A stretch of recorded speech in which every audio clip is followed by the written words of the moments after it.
नमस्कार, आप देख रहे हैं खबर दोपहर और मैं हूं आपके साथ विभा उपाध्याय। नमस्कार, मैं हूं आप सबके साथ अनूप और खबरों की शुरुआत बेहद अहम और जरूरी खबर से करते हैं। जहां कोरोना का संक्रमण बढ़ रहा है और इस बढ़ते संक्रमण को देखते हुए मास्क और सोशल डिस्टेंसिंग बेहद जरूरी है। तो न्यूज 18 भी आपसे अपील करता है कि मास्क का प्रयोग जरूर करें और सोशल डिस्टेंस का पालन भी करें। आप आवश्यक सूचना, देश में कोरोना के मामले फिर बढ़ रहे हैं। होली नजदीक है और दूसरे राज्यों से लोग अपने घरों तक पहुंच रहे हैं। ऐसे में बढ़ते मामले को देखते हुए सावधानी बेहद जरूरी है। 2 गज की दूरी और मास्क हमें कोरोना से बचाने में मददगार है। सरकार की गाइडलाइंस और तय नियमों का पालन करेंगे तो कोरोना से बचे रहेंगे, क्योंकि सावधानी ही बचाव है। तो सावधानी ही बचाव है और इसे लेकर संजीदगी की शुरुआत हो चुकी है। बिहार में मुख्यमंत्री नीतीश कुमार की अध्यक्षता में इस वक्त एक समीक्षात्मक बैठक शुरू हो चुकी है, जो कि मुख्यमंत्री आवास में चल रही है, जिसमें स्वास्थ्य मंत्री, शिक्षा मंत्री बैठक में मौजूद हैं। सीएम आवास पर यह बैठक इस वक्त चल रही है। जिलों के डीएम और एसपी भी इस बैठक में जुड़े हुए हैं।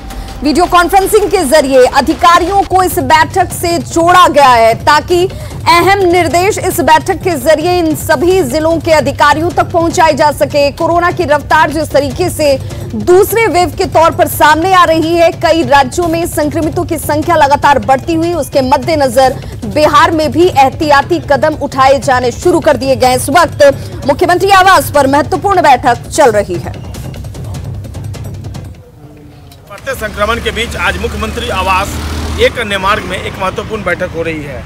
मुख्यमंत्री नीतीश कुमार की अध्यक्षता में होने वाली इस वीडियो कॉन्फ्रेंसिंग समीक्षात्मक बैठक में बिहार सरकार के स्वास्थ्य मंत्री मंगल पांडे, शिक्षा मंत्री विजय चौधरी के अलावा शिक्षा विभाग और स्वास्थ्य विभाग के प्रधान सचिव भी शिरकत कर रहे हैं। संजय कुमार और इसके अलावा जो प्रत्यय अमृत हैं वो मुख्यमंत्री आवास पहुँच गए हैं। समीक्षात्मक बैठक भी शुरू हो गई है। इस समीक्षात्मक बैठक में कई महत्वपूर्ण बिंदुओं पर फैसला लेना है। खासकर जो प्राथमिक स्तर के जो कक्षा के जो स्कूल हैं, क्या उनको बंद करने पर सरकार फैसला कर सकती है, क्योंकि जिले से जो फीडबैक आ रहे हैं, जो सूत्रों से जानकारी मिली है, कई जिलों में जो अधिकारी हैं उन्होंने यह फैसला किया है कि जो स्कूल हैं, प्राथमिक कक्षा के जो स्कूल हैं, उनको बंद कर दिया जाए। हालांकि इस बारे में अंतिम फैसला राज्य सरकार को ही लेना है। दूसरी तरफ होली को लेकर जो दूसरे प्रदेशों से लोग आ रहे हैं, उनको लेकर भी एहतियात बरतने किस हद तक जरूरी है और किस हद तक तैयारी है, इसकी भी समीक्षा की जानी है। मुख्यमंत्री खुद फीडबैक लेंगे और ये जानकारी हासिल करेंगे कि होली में जो लोग बाहर से आ रहे हैं उनको लेकर किस तरह की तैयारियां की गई हैं। जिला स्तर पर कई जो क्वारंटाइन सेंटर थे जो बंद पड़ गए थे, उनको फिर से खोल दिया गया है और स्वास्थ्य विभाग अलर्ट पर है। डॉक्टरों की छुट्टियां रद्द कर दी गई है और हालात इस तरीके से अभी बन गए हैं कि सरकार को सतर्कता बरतने के लिए तमाम तरह की जो सावधानियाँ हैं उसको लेकर अपने तरफ से इंस्ट्रक्शंस जारी करने पड़े हैं। देखना होगा ये जो समीक्षात्मक बैठक शुरू हो गई है, इसमें किस तरह की बात अब निकलकर सामने आती है। बैठक खत्म होने के बाद जब अधिकारियों से प्रतिक्रिया मिलेगी, तब इस बारे में विस्तृत जानकारी मिल सकेगी। संजय कुमार, न्यूज 18, पटना। तो समीक्षा बैठक भी शुरू हो गई है और सरकार भी गंभीर है, क्योंकि बिहार में कोरोना के मामले लगातार बढ़ते जा रहे हैं। और देखिए, अगर पिछले 24 घंटे की हम बात करें तो पिछले 24 घंटे में 90 नए मामले सामने आए हैं, जिसके बाद एक बार फिर अब यह कहा जा रहा है कि अब जो है इस पर कार्रवाई होनी चाहिए। हम आंकड़े के जरिए बता रहे हैं, पिछले 10 दिनों के आंकड़े देखिए। 10 मार्च को 44 मरीज, 11 मार्च को 45, 12 मार्च को 28, 13 मार्च को 38, 14 मार्च को 50 मरीज। ये ग्राफ कैसे तेजी से बढ़ रहा है ये हम आपको बता रहे हैं। इसके अलावा देखिए 15 मार्च को 26, 16 मार्च को 49, 17 मार्च को 58, 18 मार्च को सबसे ज्यादा 107 और 19 मार्च को जो आंकड़ा पहुंचा वो 90 कोरोना मामलों का पहुंच चुका है।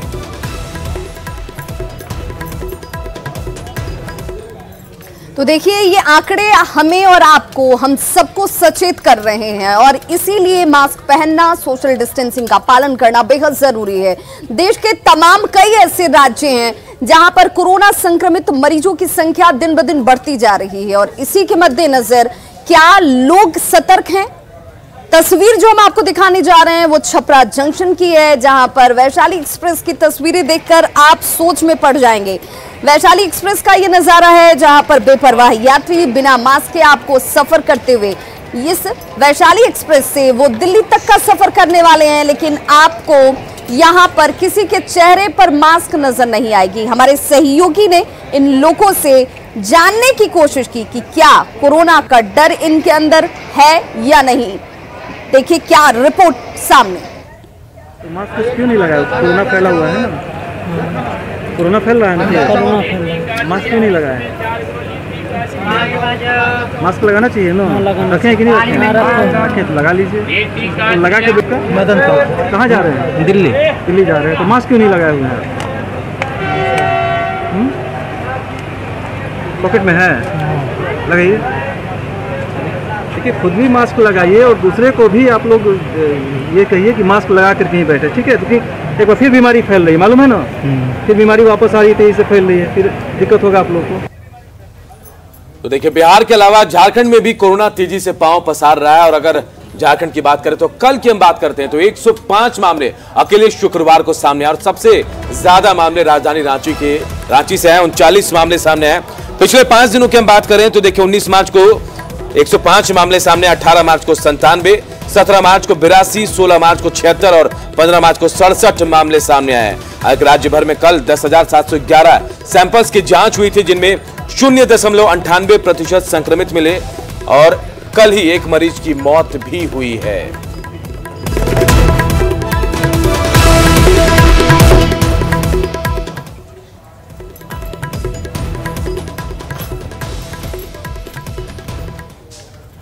तो देखिए रांची यानी कि झारखंड की राजधानी है, वहां पर ये आंकड़े जो है वो ये बता रहे हैं कि झारखंड में भी कोरोना संक्रमितों की संख्या जो है वो दिन ब दिन बढ़ रही है। लेकिन क्या जांच इसके मद्देनजर हो रही है क्या? रांची एयरपोर्ट की तस्वीरें हम आपको दिखाने जा रहे हैं। रांची एयरपोर्ट पर मुंबई और तमाम दूसरे राज्यों से यात्री पहुंचते हैं। विमान से जब यात्री यहां पर पहुंचते हैं तो क्या कोरोना गाइडलाइंस का पालन किया जा रहा है? ये सवाल इसलिए भी इस वक्त मौजूद है क्योंकि महाराष्ट्र और पंजाब से आने वाले यात्रियों की यहां पर कोरोना जांच की जानी जरूरी है, लेकिन एयरपोर्ट पर सिर्फ थर्मल स्क्रीनिंग, वो भी औपचारिकता मात्र पूरी की जाती हुई और सुरक्षा के मद्देनजर जिन स्वास्थ्य कर्मियों को यहां पर मौजूद रहना था वो काउंटर से नदारद नजर आ रहे हैं। एयरपोर्ट पर कोरोना जांच का जायजा लिया है रांची संवाददाता संजय कुमार ने। राज्य भर में कोरोना के फैलते संक्रमण ने राज्य सरकार की परेशानी बढ़ा दी है। इस समय घड़ी में 9 बज रहे हैं। आप देख सकते हैं कि काउंटर पूरी तरह खाली है और मुंबई से एक फ्लाइट जो है इंडिगो की रांची पहुंच चुकी है और यात्री भी बाहर आ रहे हैं। हम उनसे सीधे बात करेंगे यात्रियों से कि वास्तव में एयरपोर्ट पर आपकी जो जाँच हुई, किस तरह की जाँच हुई? आप जब बाहर निकले एयरपोर्ट से? हमारी जाँच गन से किए हैं, गन से वो किए हैं, स्कैनिंग किए हैं। किसी तरह की कोई कोरोना जाँच और नहीं, और कुछ भी दूसरी कोरोना जांच नहीं है, बस खाली उसे कर रहे हैं थर्मामीटर से। गन से जो देखते हैं ना, गन से जो देखा है बस उन्होंने टेम्परेचर खाली चेक किया है, बाकी और कहीं कुछ नहीं। मुंबई में काफी ज्यादा संक्रमण फैला हुआ है अभी इस समय में, तो क्या वहाँ आपने किसी से कोई जांच कराई थी? नहीं, वहाँ नहीं करवाई। नहीं, वहाँ कुछ नहीं, वहाँ भी कुछ नहीं है। एयरपोर्ट से बाहर निकलने पर कुछ जांच नहीं, कुछ नहीं। कोविड टीका लग चुका है हम लोग को, वैक्सीन लग गई है। वैक्सीन लग चुकी है हम लोग को बॉम्बे में। आप देख सकते हैं कि एयरपोर्ट पर किसी तरह की यहाँ पर कोई जांच नहीं की गई है। हम और लोगों से बात करने की कोशिश करेंगे। बेसिक हमारा टेम्परेचर चेक हुआ, उसके बाद हमें शील्ड्स दी गई, हमें शील्ड दी गई कवर करने के लिए प्लेन में, और उसके बाद दैट्स इट। जो बेसिक होता वही हुआ, कुछ एक्स्ट्रा हमें ऐसा फील नहीं हुआ। कोरोना जांच, आरटीपीसीआर कुछ भी? बेसिक टेम्परेचर चेक जो होता है, दैट्स इट। एक लड़की खड़ी थी, वो जस्ट ऐसे कैजुअल वो मेरे यहाँ पे कंसंट्रेट करेगी तब जाकर टेम्परेचर रिफ्लेक्ट होगा, लेकिन उसने कुछ नहीं किया। जैसे हम लोग किसी आदमी को आगे पीछे करते बस उसी टाइप से कर लिया। तो यहाँ मुझे लगता है कोविड का कोई असर नहीं है क्या रांची में, या डर नहीं है? 2 चीज़ हो सकती है सर। जो फ्लाइट आई है यात्रियों की कोई मुकम्मल तरीके से जांच नहीं की गई है, सिर्फ यहाँ पर से एक स्कैनिंग मशीन से उनकी टेम्परेचर जांच की गई है।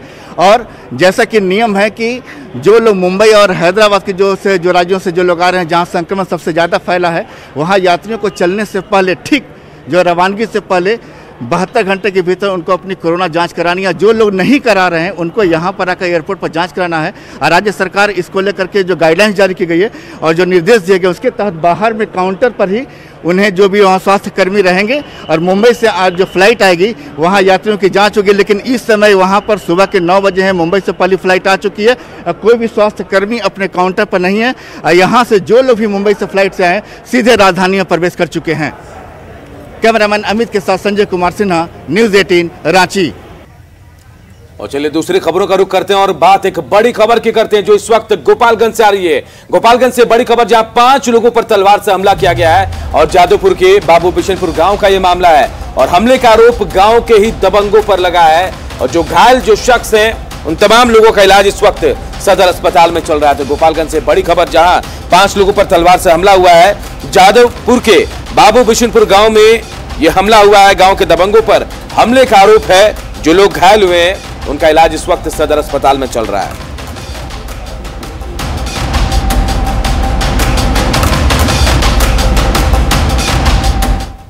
और अगली खबर समस्तीपुर से जहां पर एक शख्स की पीट कर हत्या कर दी गई है। जी हां, यह खबर समस्तीपुर से है जहां पर बड़ी बेरहमी से एक शख्स को पीटा जाता है और इसी पीटने के दौरान उस शख्स की मौत हो जाती है।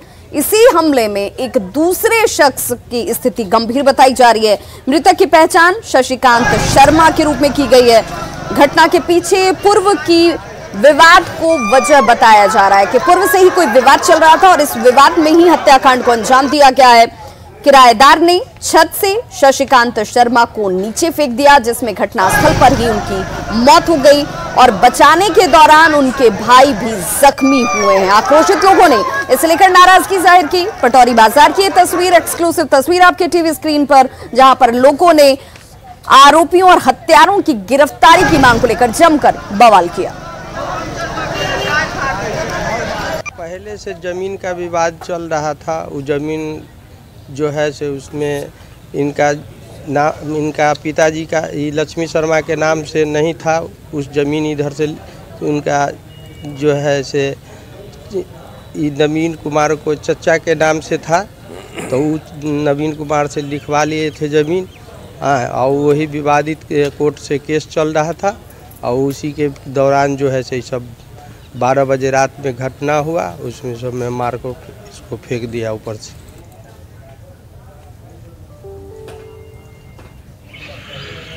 तो देखिए मामूली विवाद और इस विवाद में एक शख्स को मौत के घाट उतार दिया गया और ये पूरा आरोप जो है वो किराएदार पर ही लगा है। हालांकि किराएदार फरार बताया जा रहा है जिसकी गिरफ्तारी को लेकर लोगों ने आज सड़क को जाम किया, आगजनी की गई, प्रदर्शन किया गया।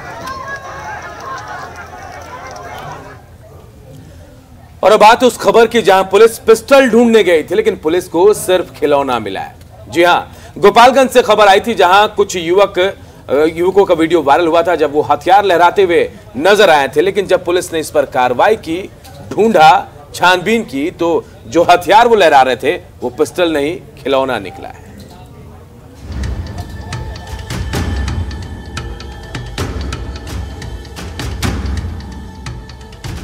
ये वो चमचमाती पिस्टल है जिसने गोपालगंज से लेकर कटैया थाने तक कोहराम मचा दिया था।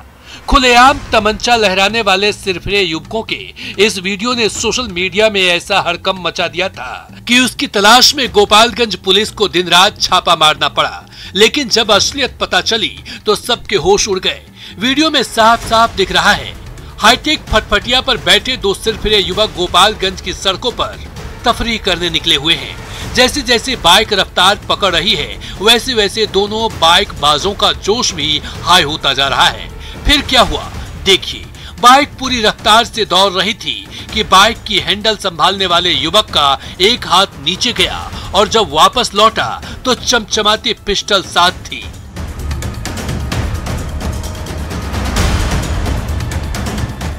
देखिए कैसे सिरफिरे ने तमंचे को चलती बाइक के स्पीडोमीटर पर रख दिया।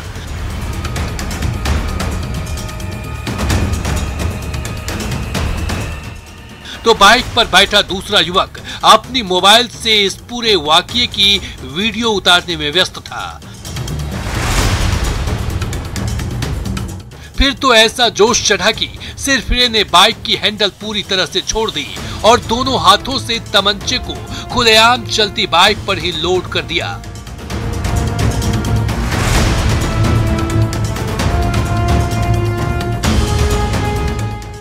अब वो कभी लोडेड पिस्टल को लहरा रहा था तो कभी डरा रहा था। इसी दौरान थोड़ी सी चूक जानलेवा साबित हो सकती थी। गोपालगंज की सड़क पर खुलेआम लोडेड पिस्टल के साथ दोनों युवकों को देखकर कोई भी कांप उठेगा।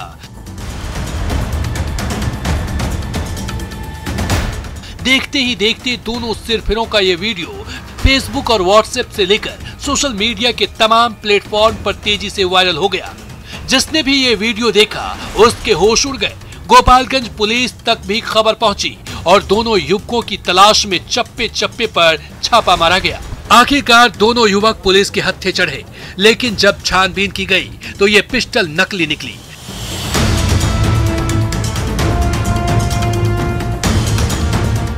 रौब जमाने के लिए ही दोनों युवकों ने नकली पिस्टल के साथ वीडियो शूट कर उसे सोशल मीडिया में वायरल कर दिया था।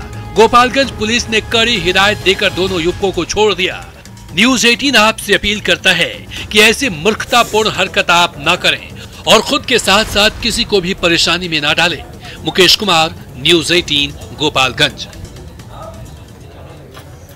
और रांची पुलिस ने महज 12 घंटे के अंदर ही एसआई सुभाष चंद्र लकड़ा के ऊपर हमला करने वाले आरोपियों को गिरफ्तार कर लिया। जी हां, इन दोनों का आपराधिक इतिहास रहा है और जैसे ही सीसीटीवी फुटेज सामने आया, एसआई सुभाष चंद्र लकड़ा की बहादुरी भी इस तस्वीर में कैद साफ नजर आई।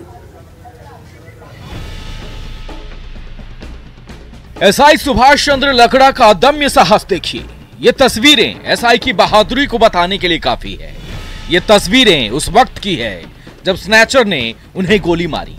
दरअसल रांची के चुटिया इलाके में रेकी के दौरान शक होने पर एसआई ने स्कूटी सवार को रोकने की कोशिश की, लेकिन एसआई को देखकर दोनों स्नैचर भागने लगे। ऐसे में सुभाष चंद्र लकड़ा ने दोनों को दौड़ाकर पकड़ा, जिसके बाद एक अपराधी से हाथापाई होने लगी। इस दौरान दूसरे अपराधी ने एसआई पर हेलमेट से हमला किया, लेकिन सुभाष चंद्र ने अपनी पकड़ ढीली नहीं होने दी। ऐसे में बौखलाए स्नैचर ने उन्हें गोली मार दी।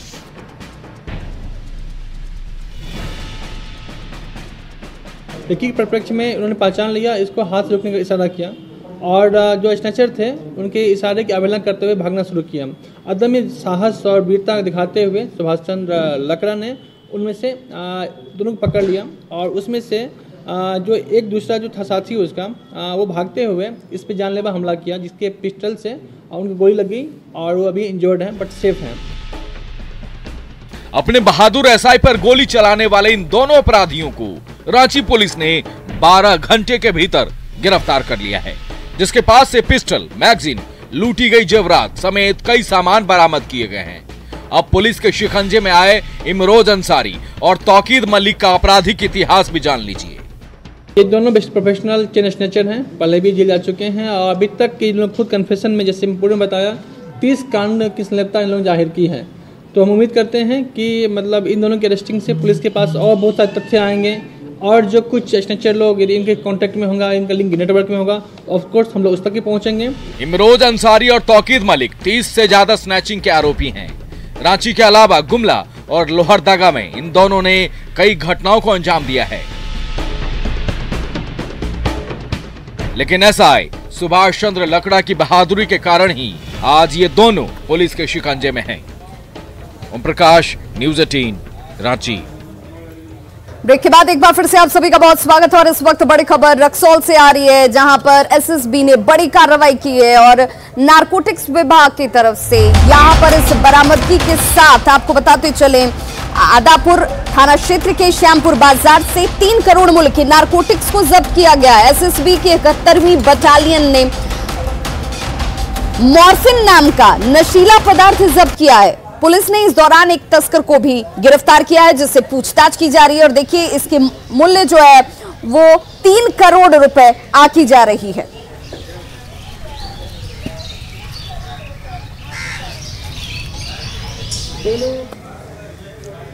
और अब बात आपकी सेहत से हो रहे खिलवाड़ के, जहां पर्व त्योहार के मौके में दूध और पनीर की डिमांड काफी बढ़ जाती है।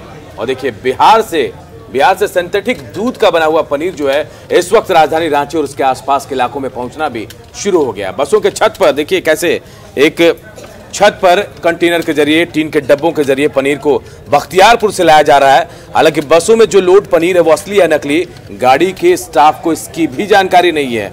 हालांकि रांची के मिठाई दुकानदार नकली पनीर के इस्तेमाल से साफ इनकार कर रहे हैं। डिमांड में बढ़ोतरी और सप्लाई में कमी से नकली पनीर और खोए की भी खपत होती है, जो स्वास्थ्य के लिए बेहद खतरनाक है। ये पनीर कहाँ से आ रहा है? बख्तियारपुर से सर। अच्छा, पर डे कितना यहाँ रांची उतरता है बख्तियारपुर से पनीर? लगभग कितना टीन? यही 50 टीन रहता है पर डे। अच्छा, फिर यहाँ से जाता है दुकानदार लेके जाते हैं? जी हाँ। क्या रेट है पनीर का? 300 रुपये। अच्छा, रांची में बाहर से भी काफ़ी पनीर आता है? आता होगा, इसके बारे में जानकारी हमें नहीं है और उसका हम लोग यूज भी नहीं करते हैं। जो भी है हम लोग अपना प्रोजेक्ट। कॉस्ट तो पड़ेगा ही, लेकिन आप गुणवत्ता उनका अच्छा रहे तो फिर कोई दिक्कत नहीं। ग्राहक को भी अच्छा लगना चाहिए। हाँ, ग्राहक हमारे यहाँ अच्छा है और ऐसा कहीं कि कोई कंप्लेन नहीं है। चीज़ सही देंगे तो फिर ग्राहक भी आएगा। और देखिए, गर्मी की शुरुआत होते ही जल संकट एक बड़ी समस्या है और इसी समस्या से आजकल बांका के लोग जूझ रहे हैं। बांका के कटोरिया गांव के जो लोग हैं वो जल संकट से इस कदर जूझ रहे हैं कि अब वो दैनिक मजदूरी का काम छोड़कर खुदाई कर रहे हैं। पानी निकालने की कोशिश की जा रही है ताकि खेतों तक पानी पहुंच सके, उनके खेत में लगी हुई फसल को बचाया जा सके, क्योंकि खेतों में लगी फसल अब सूख रही है। हालत इतनी ज्यादा खराब है कि लोग अपने खेतों में लगी फसल को बचाने के लिए वहां ही गड्ढे खोद रहे हैं। और ये इसमें दैनिक मजदूर भी शामिल हैं जो 2 जून की रोटी के लिए मजदूरी करने के लिए अपने गांव से दूर बाहर जाते हैं, लेकिन इस वक्त वो खेत में लगी फसल को बचाने में पूरा वक्त लगा रहे हैं।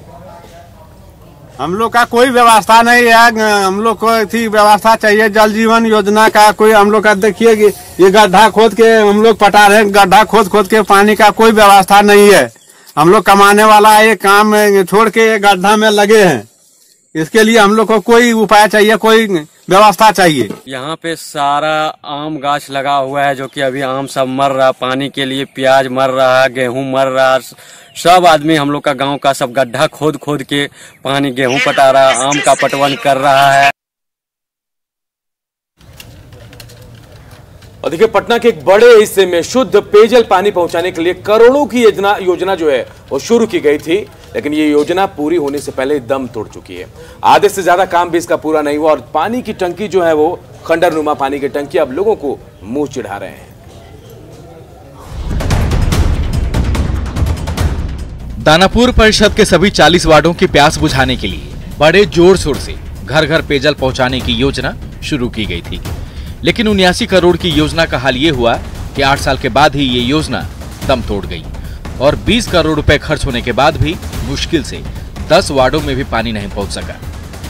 यहाँ पे जरा देखिए कि कैसे यहाँ पे जो कंपनियां हैं वो अपने अधूरे काम छोड़ के यहाँ तक भाग चुकी हैं और इनका कोई यहाँ पे अभी वजूद नहीं है। और ये तमाम जो यहाँ पे पाइप्स देख रहे हैं जिसके जरिए कॉलोनियों तक पानी पहुँचनी थी, वो यहाँ पे सड़ रहा है। नगर विकास विभाग की नज़र यहाँ तक नहीं जा रही है।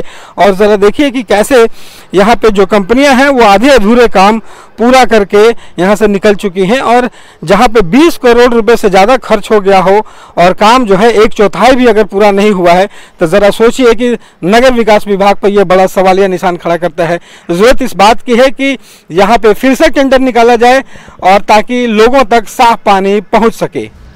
लेकिन इतनी बड़ी ये योजना बीच रास्ते में क्यों दम तोड़ गई, ये सवाल जब हमने नगर विकास एवं आवास विभाग के मंत्री तारकिशोर प्रसाद से पूछा तो वे इस मुद्दे को उठाने के लिए हमारा आभार जताने लगे। मैं आपको धन्यवाद देता हूं कि आप जन समस्याओं को हम तक पहुंचाने का काम किए हैं और वास्तव में आप जिन चीज़ों को कहते हैं उसको मैं और हमारा विभाग गंभीरता से आगे भी लेगा और आज भी मैं ले रहा हूँ। दानापुर के एक और वार्ड की हालत तो है कि अधूरे पड़े पानी टंकी के ढांचे के नीचे लोगों ने अतिक्रमण कर खटाल खोल दिए हैं। हालांकि अब तारकिशोर प्रसाद ने इस योजना को लेकर गंभीरता दिखाने का भरोसा दिलाया है। बजट सत्र के बाद विस्तार से उसकी समीक्षा करूंगा और जो भी आवश्यक एवं कठोर निर्णय लिए जाएंगे वो निर्णय लेकर उस चीज़ को रिस्टोर करूंगा या कार्रवाई करूंगा। जाहिर है लाखों लोगों की प्यास बुझाए बगैर खंडहर में तब्दील हो रहे विशालकाय पानी टंकी के ढांचे इलाके के लोगों का मुंह चिढ़ा रहे हैं। ऐसे में देखने वाली बात यह है कि विभागीय मंत्री के भरोसे के बाद कब तक इस योजना पर काम शुरू हो पाता है और लोगों के घरों तक पानी पहुंचाने का सपना साकार होता है। Ravi S Narayani, news 18 Patna. तो खबरों का सिलसिला लगातार जारी है, आगे देखिए पान काय विदेशिया हमार।